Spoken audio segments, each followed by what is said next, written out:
नमस्कार दोस्तों, स्वागत है एक बार फिर से आप सभी का अपने यूट्यूब चैनल खान सर ज्ञान सुपर 30 में। तो चलिए दोस्तों, मैं आज आप लोग को भोजपुरी लैंग्वेज में यानी भोजपुरी में मैं कुछ विटामिन्स के बारे में जानकारी देने जा रहा हूँ। देखिए, भोजपुरी जो है ना, हमारे बिहार का बहुत ही पुराना संस्कृति है, बहुत ही पुराना भाषा है, और हम क्यों ना अपने भोजपुरी को आगे बढ़ाएं।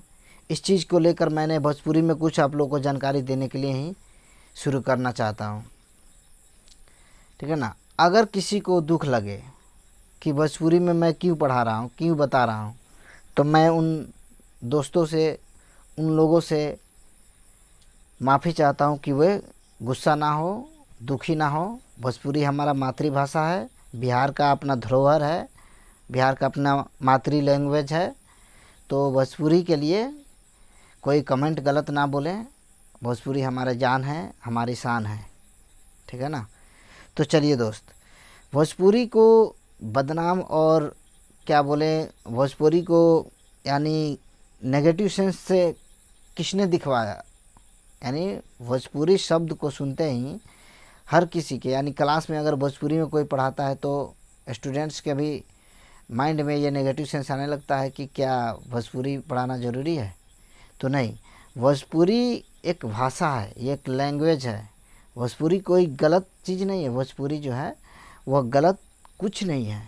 गलत सेंस यानी किसने दिया है, तो कुछ ऐसे भोजपुरी के सिंगर्स लोग हैं जो उटपटांग गाने गाकर और उसके सेंस को, मतलब कि पूरे बिहार वासियों और पूरे बिहार वासियों के, पूरा इंडिया वासियों के माइंड में भोजपुरी को नेगेटिव बना कर रख दिया है। जबकि भोजपुरी कोई गलत नहीं है, बहुत ही अच्छा भाषा है। तो चलिए, आज मैं आप लोगों को भोजपुरी में कुछ बताने जा रहा हूँ। अगर अच्छा लगे तो आप लोग मेरा वीडियो देखिएगा, नहीं लगे तो स्किप कर दीजिएगा, कोई दिक्कत नहीं है ना। लेकिन मैं तो बनाऊँगा ही भोजपुरी में वीडियो, ठीक है दोस्तों। ऐसा हमको लगता है कि अगर आप लोग पढ़े लिखे होंगे, और हमको पूरा विश्वास है कि आप लोग पढ़े लिखे हैं तभी मेरा वीडियो देख रहे हैं, है ना। तो भोजपुरी की महानता और भोजपुरी की सादगी के बारे में आप लोग भी जानते होंगे। चलिए, तो मैं शुरू करने जा रहा हूँ भोजपुरी में। देखिए लोगन, कहे का मतलब बाकी विटामिन का होखेला, विटामिन्स के खोज के कैलक, विटामिन्स के सबसे पहले के खोज कैलक, कब कैलक, ये हमनी जाने के बाटे, ठीक है। तो देखी लोगन, सबसे पहले विटामिन्स के आविष्कार के कैलक, तो देखिए हॉपकिंस नामक वैज्ञानिक ने सबसे पहले 1912 ईस्वी में विटामिन के खोज कैलन, ठीक। और ओकर नामकरण जे देलक, उनकर नाम है फंक। उनकर नाम का है दोस्त, फंक नाम है। यानी फंक नामक वैज्ञानिक ने विटामिन के नामकरण कैलन। जो भी विटामिन के खोज भैल वो सब के नाम के रखलक, तो फंक नामक वैज्ञानिक ने नाम रखलक, ठीक है ना। फंक नामक साइंटिस्ट ने विटामिन का नामकरण किया। यानी चलिए लोगन दोस्त, देखिए कि केवल शरीर में विटामिन के जो कार्बन हो वो मेटाबॉलिज्म के लिए होखेला, यानी उपापचयी क्रिया के करेला विटामिन भाग लेवेला। विटामिन से ना प्रोटीन मिली ना कार्बोहाइड्रेट, यानी कार्बोहाइड्रेट का मतलब बोली तो ऊर्जा कभू ना मिली विटामिन से, ठीक है ना। ये अपने माइंड से निकाल दीजिए कि विटामिन खाने से हम लोग के बॉडी में प्रोटीन मिलेगा या ऊर्जा मिलेगा, एनर्जी मिलेगा या वसा मिलेगा, ठीक है ना। देखिए लोगन, तो का बाकी विटामिन से जो मानू ऊर्जा तो कभी ना मिली, ये माइंड में आप लोग सेट कर ली। ऊर्जा का स्रोत विटामिन नहीं होता है, ठीक है बानू। चलिए, तो आगे हम और बढ़े चलता नहीं। और विटामिन कितना प्रकार के होखेला, कौन कौन सा होखेला, और कौन सा विटामिन जल में घुल जाला, कौन सा विटामिन जल में ना घुलेला, कौन सा विटामिन वसा में घुलेला, इस सब के बारे में जानकारी हम अपने लोगों के देवे चलता नहीं, ठीक बा। तो चलिए ध्यान दी बोर्ड पर दोस्त। अगर क्वेश्चन आ जावे हमनी के कोनो भी एग्ज़ाम में, वो आरआरबी एनटीपीसी होके, ग्रुप डी होके, या एसएससी जीडी होके, या कोनो भी परीक्षा में अगर क्वेश्चन आवत अटे कि ऊर्जा का स्रोत एक ऑप्शनवा में से कौन होई, है नु। यानी A option, B option, C option और डी ऑप्शन में से कौन हुई, तो हमनी हर दम मारेम कि अपना कौना ऑप्शन पर, तो विटामिन ऑप्शन पर। ठीक बानू। ऊर्जा के स्रोत यही में जो बानू विटामिन, जो विटामिन में ही जो बानू ऊर्जा ना मिलेला, विटामिन से कभी भी ऊर्जा ना मिले। ठीक बा। तो आप लोग देख ली कि विटामिन से ऊर्जा मिलेला तो ना मिलेला, बस याद रखें ये बात। और क्वेश्चन में भी आई कि ऊर्जा के स्रोत इनमें से कौन नहीं है, तो हम लोग काथी में मारेम, विटामिन में मारेम, ना प्रोटीन में मारेम, ना ही कार्बोहाइड्रेट में, ना ही वसा में। तो हमनी के आंसर का हुई विटामिन। ठीक बा। तो चली दोस्त, नोट भी कर सकता नहीं, बहुत ही अच्छा बाटे हमनी के जानकारी ला, हमनी के हर क्षेत्र में ही काम आवे वाला बा। देखी दोस्त, अब हमने शुरू करे चलता निशान विटामिन के घुलनशीलता, घुलनशीलता के बारे में। यानी हाई जौन बाटे vitamin, vitamin A, vitamin D, vitamin E, vitamin के, ई जो बानू वसा में पूरा पूरा घुल मिल जाला। ठीक है ना दोस्त। अच्छा, ई अब देखल जाओ कि विटामिन बी और विटामिन सी कहाँ घुलेला, तो पानी में। विटामिन बी और विटामिन सी जो बानू दोस्तों, ये पानी में घुलेला। कहाँ घुलेला दोस्त, पानी में घुल जाला, है ना दोस्त। अब देखल जाओ, यहाँ पे देखिए कि विटामिन बी और सी पानी में घुल रहा है और विटामिन ए, डी, ई के कहाँ, वसा में घुल रहा है। तो हमको अगर क्वेश्चन में आएगा दोस्त, अगर क्वेश्चन में आई कि विटामिन ए की घुलनशीलता बताइए, ठीक है, तो क्या बताएंगे कि विटामिन ए की घुलनशीलता क्या है, वसा है। यानी 2-3 ऑप्शन में रहेगा, का रही कि ये आपको वाटर रही, वसा रही, डीजल, पेट्रोल, जौन भी ऑप्शन में होके, बस हमको याद रखना है कि विटामिन ए जौन बाटे वो वसा में घुल मिल जाए। ठीक है ना। तो देखिए विटामिन ई आवे, विटामिन ई आवे तो का कहम कि वसा में घुल जाए, विटामिन डी आवे तो का कहम कि वसा में वो घुल जाए। यानी विटामिन के रहे तो वसा में वो घुल मिल जाए, विटामिन ए रहे तो वसा में घुल मिल जाए, और विटामिन बी और सी रहे तो वो का कहम कि हम पानी में घुल मिल जाए। विटामिन बी और सी कहाँ घुल जी दोस्त, पानी में घुल मिल जाए। तो चलिए एकरा के नोट कर ली, बहुत ही बढ़िया चीज़ बा।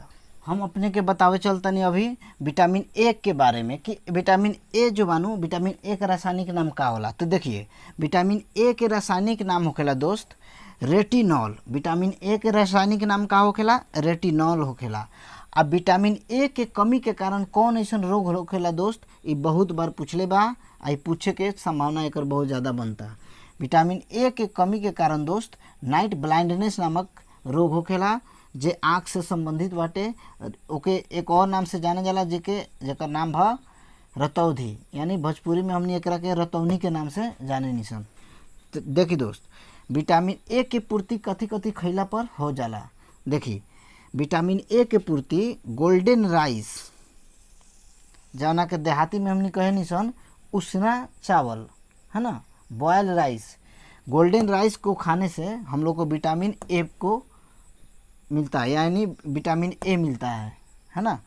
और यहाँ देखिए विटामिन ए को पाने के लिए हम लोग दूध, अंडा, पनीर ये सब खाते हैं तो हम लोग को विटामिन ए मिलता है। और यहाँ देखिए गाजर सबसे ज़्यादा, गाजर जो है ना विटामिन ए का स्रोत है। गाजर में क्या पाया जाता है दोस्त, तो गाजर में जो है ना बीटा कैरोटीन पाया जाता है, जिससे हम लोग को विटामिन की पूर्ति हो जाती है। विटामिन बी 8 प्रकार के होखेला।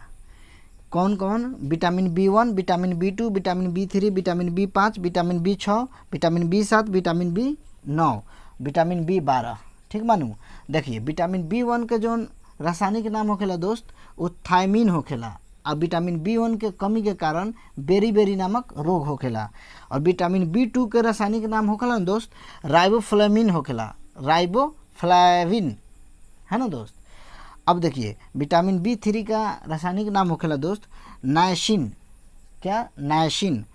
और विटामिन B5 का रासायनिक नाम होखेला दोस्त पैंटो, विटामिन B5 का रासायनिक नाम होखेला दोस्त पैंटोथेनिक एसिड, है ना। अब देखिए यहाँ विटामिन B6 का रासायनिक नाम होता है दोस्त पायरिडोऑक्सिन, पायरिडोऑक्सिन। अब विटामिन B7 के रासायनिक नाम होखेला दोस्त बायोटिन। विटामिन B9 के रासायनिक नाम होखेला दोस्त फोलेट या फॉलिक एसिड। विटामिन B12 के रासायनिक नाम होखेला दोस्त साइनोकोबालामिन, है ना। अब देखिए सबसे इम्पोर्टेंट क्वेश्चन आवेला दोस्त एग्जाम में, हमनी के कोनो भी एग्जाम में पूछ सकता और हर दम पूछले भी बा बहुत सारा एग्जाम में कि विटामिन B12 में कोबाल्ट धातु पायल जाला, यानी कौन ऐसा विटामिन बाटे दोस्त जौना में कोबाल्ट धातु पावल जाला। तो ओकर सही जवाब होखेला दोस्त विटामिन B12, है ना। विटामिन B12 में कोबाल्ट धातु पावल जाला। ठीक। विटामिन C के रासायनिक नाम का होखेला दोस्त? विटामिन C के रासायनिक नाम एस्कॉर्बिक होखेला। का होखेला दोस्त? विटामिन C के रासायनिक नाम एस्कॉर्बिक होखेला। ठीक। अच्छा, विटामिन C के कमी के कारण कौन सा रोग होखेला दोस्त? तो विटामिन C के कमी के कारण एस्कॉर्बी रोग होखेला। ये बहुत बार एग्जाम में पूछले बाटे, एस्कॉर्बिक रोग होखेला। एस्कॉर्बी रोग जो विटामिन C के कमी के कारण होखेला। अच्छा, विटामिन C के कमी के कारण एस्कॉर्बिक रोग होखेला। एस्कॉर्बी रोग यानी एस्कॉर्बिक रोग में क्या होखेला दोस्त कि मसूड़ा से खून निकलेला। का निकलेला दोस्त? मसूड़ा से खून निकलेला।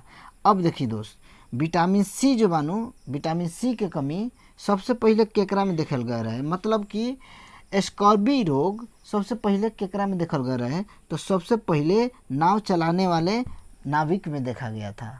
ठीक है, तो सबसे पहले किस में देखा गया था? नाविक लोगों में विटामिन C की कमी यानी एस्कॉर्बी रोग देखा गया, और उसी समय से एस्कॉर्बी रोग को नाविक रोग के नाम से भी जाने लगनी सन। अच्छा, अब जानना जरूरी बा दोस्त कि विटामिन C मिलेला कथी कथी से। तो देखिए विटामिन C जो बानू आंवला खइला से सबसे ज़्यादा मिलेला। ठीक बा। हरा मिर्च में भी प्रचुर मात्रा में पावेला, और कौनो भी खट्टा पदार्थ में विटामिन C मिलेला, यानी कौनो भी खट्टा पदार्थ के खाइल जाला नू तो ओमे विटामिन C रहेला। अच्छा, सबसे इम्पोर्टेंट चीज दोस्त दूध में बानू, दूध में विटामिन C ना पावेल जाला। हम यहाँ लिख देता नहीं, दूध में विटामिन C नहीं मिलता है। दूध में विटामिन C नहीं होती है। दूध में विटामिन C विटामिन C ठीक ना, नहीं मिलता है।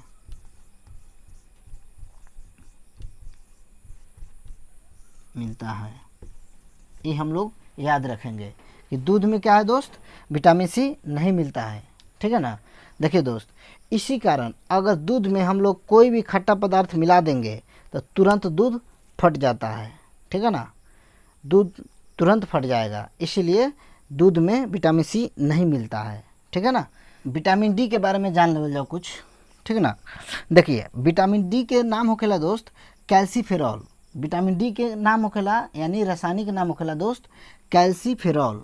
और विटामिन D के मेन स्रोत होखेला दोस्त सनलाइट यानी सूर्य के प्रकाश, और वो प्रकाशवा में भी बनू पराबैंगनिक प्रकाश टाइप A में भी मिलेला विटामिन D, है ना। विटामिन D जौन बाटे दोस्त वो पराबैंगनिक जो प्रकाश होखेला सनलाइट के वो टाइप नंबर A से मिलेला विटामिन D। ठीक। अब देखिए दूसरा क्या है स्रोत? दूसरा स्रोत है दोस्त फिश ऑयल यानी मछली के तेल से। फिश ऑयल यानी मछली के तेल से विटामिन D मिलेला हमने के। ठीक नू। अब देखिए विटामिन D के कमी के कारण जो रोग होखेला उ होखेला दो प्रकार के, एक तो ऑस्टियोमेलेसिया होखेला और दूसरा होखेला रिकेट्स। तो ऑस्टियोमेलेसिया जो होखेला दोस्त वो ज़्यादातर वयस्क लोग में होखेला, यंग लोग में, जवान लोगों में और प्लस में बुजुर्ग लोगों में ऑस्टियोमेलेसिया होखेला। और वो का होला दोस्त? ऑस्टियो के मतलब होखेला हड्डी और मलेशिया का मतलब होखेला कमज़ोर होना। ठीक ना। तो ऑस्टियोमेलेसिया का मतलब समझ में आ गल हुई कि ऑस्टियोमेलेसिया का मतलब का होला वयस्क लोग में। ठीक। और रिकेट्स जो होखेला दोस्त हमेशा की हमेशा देखें कि वो चाइल्ड में ज़्यादातर होखेला, यानी बच्चा में जो होला रिकेट्स रोग होखेला। का होखेला? रिकेट्स रोग। ठीक है ना। उसमें का होखेला कि रिकेट्स रोग में बच्चा के जो हड्डी होखेला न वो कमज़ोर पड़ जाला, अब बच्चा सही से चल ना पावेला, चलते चलते गिर जाला, है ना। तो ई रोग होखेला ज़्यादातर बच्चा लोग में रिकेट्स रोग। और वयस्क लोग में हड्डी कमज़ोर होखेला, ओकरा कारण जो रोग होखेला उ रोग होखेला ऑस्टियोमेलेसिया रोग। ठीक नो। तो ऑस्टियोमेलेसिया के बारे में बता देनी कि ऑस्टियो का मतलब होखेला हड्डी और मलेशिया का मतलब होखेला कमज़ोर होना। ठीक। तो चलिए लोगन अपने लोगों के बताओ चलता नहीं विटामिन ई के बारे में। ठीक, तो विटामिन ई के रासायनिक नाम होला दोस्त टोकोफेरॉल। क्या होला दोस्त? टोकोफेरॉल। विटामिन ई का रासायनिक नाम होता है टोकोफेरॉल। और विटामिन ई के कमी के कारण दोस्त जनन क्षमता में कमी आ जाला।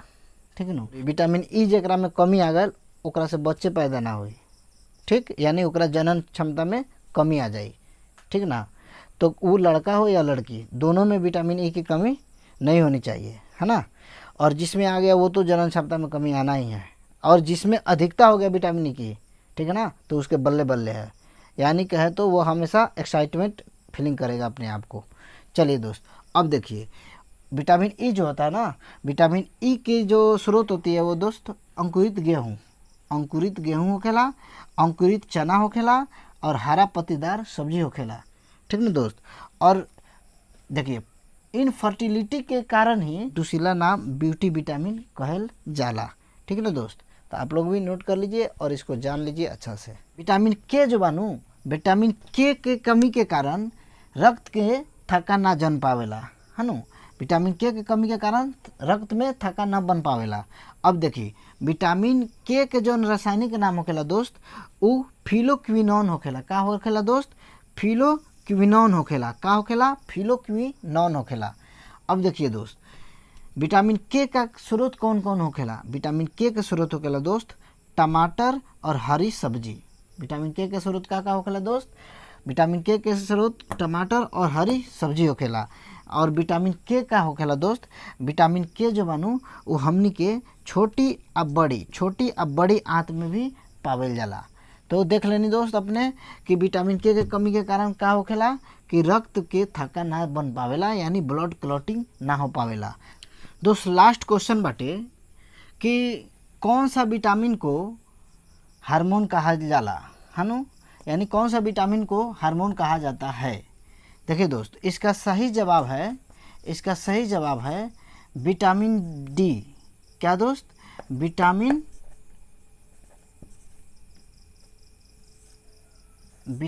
डी, यानी विटामिन डी को ही हार्मोन कहा जाता है। क्या कहा जाता है दोस्त? विटामिन डी को ही क्या कहा जाता है? हार्मोन कहा जाता है ना। तो चलिए दोस्त बस आज के लिए इतना ही। अब मिले जाए अगला वीडियो में, तब तक के लिए दी हमरा के इजाज़त। धन्यवाद। जय हिंद, जय भारत।